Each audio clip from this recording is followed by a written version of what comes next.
A fox's pursuit, the sweetness within. Once upon a time, in a vibrant forest filled with towering trees and a symphony of chirping birds, there lived a cunning and hungry fox named Felix. Felix was known far and wide for his sly nature and his insatiable love for indulging in delicious food. His sleek, reddish-orange fur and gleaming eyes marked him as a creature of great wit and charm. One sunny morning, as Felix ventured through the forest, his keen senses detected a delightful aroma wafting through the air. It was a scent he couldn't resist, an intoxicating blend of sweetness and ripeness. Following his nose, Felix soon stumbled upon a scene that made his mouth water, a magnificent vine, adorned with a bunch of plump and juicy grapes, hanging tantalizingly above him. The grapes, bathed in the golden sunlight, were a sight to behold. Their deep purple hues glistened like precious gems, inviting Felix to savor their succulent goodness. Felix's stomach rumbled with hunger, and his desire to taste the sweetness of the grapes consumed him. He knew he had to find a way to reach them. With a determined gleam in his eyes, Felix leaped into action. He sprang up, stretching his agile body to its limits, hoping to snatch the grapes with his paws. But the grapes remained just out of his reach, swaying gently on the vine. Undeterred, Felix tried again, this time with even more determination and effort. But still, the grapes eluded him. Felix's mind raced with strategies. He circled around the vine, searching for a higher vantage point. Spotting a nearby tree, he leaped onto its branches, using them as a springboard to propel himself closer to the grapes. But no matter how high he jumped or how skillfully he maneuvered, the grapes always seemed to stay just beyond his grasp. Time passed, and Felix's efforts grew more desperate. He devised intricate plans, calling upon his cunning nature to outsmart the grapes. He enlisted the help of other forest creatures, seeking their assistance in reaching the coveted bunch. Together, they formed an alliance, devising a complex scheme involving pulleys and ropes to bring the grapes within Felix's grasp. Yet, despite their best efforts, the grapes remained tantalizingly out of reach. Exhausted and frustrated, Felix collapsed on the forest floor. Sweat dripped from his brow as he stared up at the grapes, his hunger still burning within him. In that moment of defeat, a mix of emotions flooded his mind: disappointment, resentment, and bitterness. With a heavy sigh, Felix stood up and turned away from the grapes. He looked back one last time, his eyes filled with a bitter resolve. "Those grapes must be sour," he muttered, his voice laced with a tinge of regret. It was a convenient explanation, a way to ease his disappointment and preserve his pride. And with that, Felix walked away, leaving behind the unattainable grapes.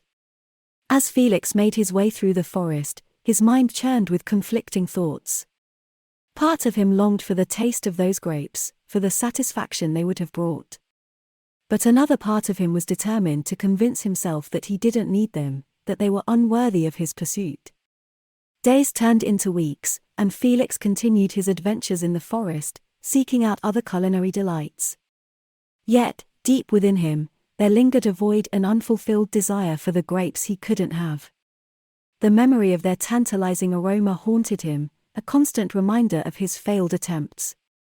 Over time, Felix began to reflect on his encounter with the grapes. He questioned his own reaction and the excuses he had made. Was it fair to dismiss something simply because it was out of reach? Was it justified to despise what he couldn't have? With each passing day, Felix's perspective began to shift.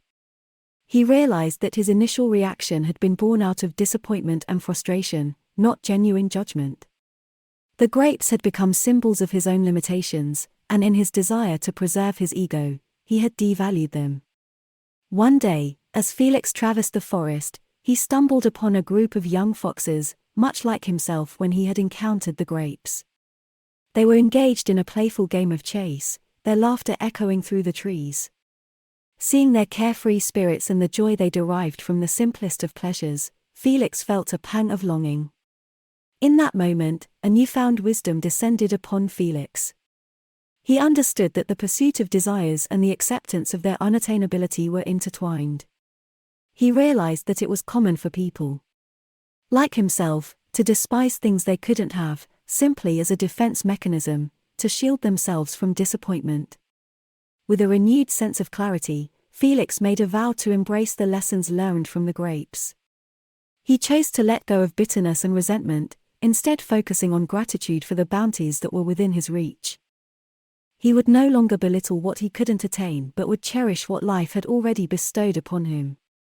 And so, Felix, the cunning fox, embarked on a new chapter of his life, carrying the memory of the grapes and the lessons they taught him.